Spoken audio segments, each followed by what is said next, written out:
Assalamualaikum warahmatullahi wabarakatuh. Yang terhormat Ibu Lia Amelia Nur Hasanah, SPD MHUM. Dalam hal ini adalah dosen ICT literasi saya. Perkenalkan, saya Ferdinand Ramaditya Wahyono dari kelas MJ116 dengan NIM 2502010200842 yang akan menjelaskan terkait summary perkembangan ataupun materi kuliah ICT literasi dari week 1 sampai dengan week 3.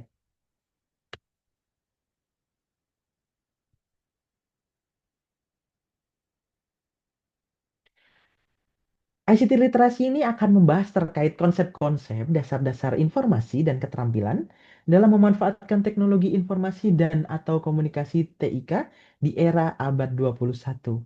Sehingga mahasiswa dipersiapkan untuk memanfaatkan teknologi demi mendukung kompetensi profesionalitas di dunia pekerjaan.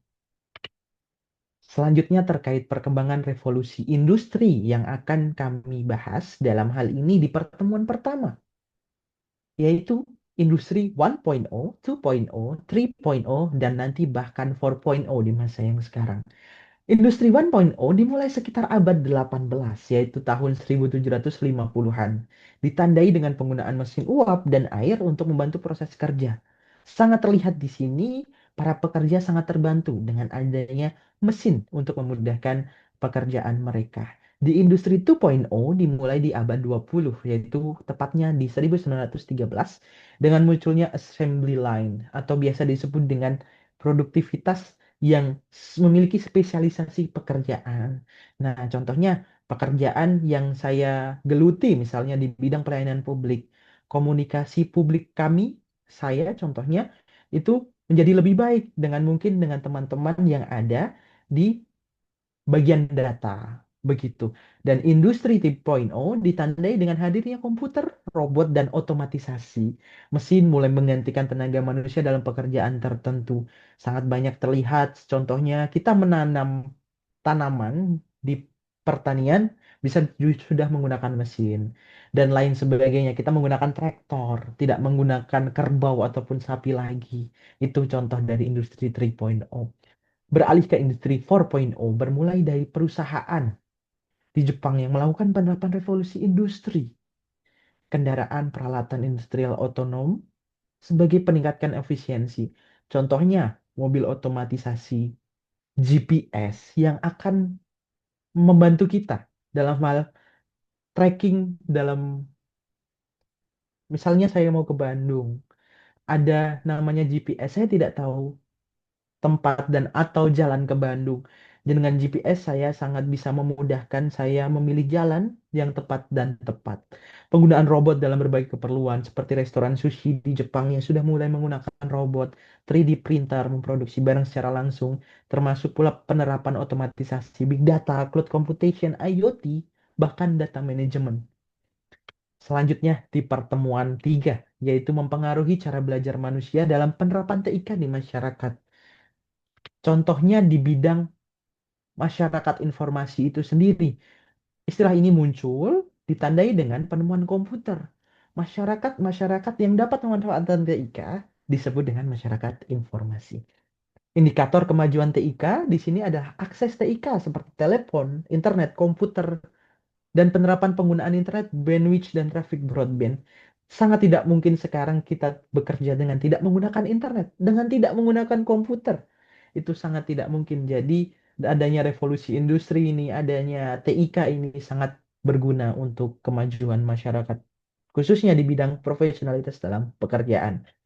Beralih ke revolusi masyarakat super cerdas menggunakan AI, IoT, itu sangat membantu sekarang ini dalam hal searching ataupun dalam hal menggali informasi yang lebih dalam jurnal-jurnal maupun makalah jurnal dan lain sebagainya. Penerapan TIK di sektor pendidikan, kesehatan, layanan publik dan ataupun pertanian. Nanti akan kami bahas juga di pertemuan 3 ini terkait meningkatkan kualitas akses pemerataan pendidikan, contohnya e-learning. Jangan jauh-jauh, kita di UNSYA, Universitas Cyber Asia, itu menggunakan e-learning juga. Learning Management System LMS menggunakan Edlink. Itu salah satu dari perkembangan TIK yang sudah ada di dunia saat ini. Yang kedua terkait publik, misalnya ada aplikasi pekerjaan yang memudahkan monitoring transportasi umum secara online dan ataupun bahkan pembayaran pajak instansi pemerintah yang pemerintah bisa manfaatkan juga dapat melayani masyarakat dengan lebih mudah dan efisien. Selanjutnya di bidang kesehatan, dalam hal ini telemedicine, rekam medis, pertukaran data antar rumah sakit maupun monitoring penyakit secara digital. Itu sangat membantu alat-alat yang canggih itu bisa dalam tanda kutip memitigasi risiko-risiko penyakit yang lebih berbahaya begitu. Dan yang terakhir dalam hal bidang pertanian dan keamanan pangan, meningkatkan produktivitas pertanian seperti yang saya contohkan. Mungkin di Jepang kita menanam padi, menanam jagung, menanam singkong sudah tidak dengan petani, sudah dengan mesin itu sendiri sehingga mempercepat jalannya produksi, mengefisiensi cost dan lain sebagainya. Jadi TIK sangat bermanfaat bagi perkembangan zaman di saat ini.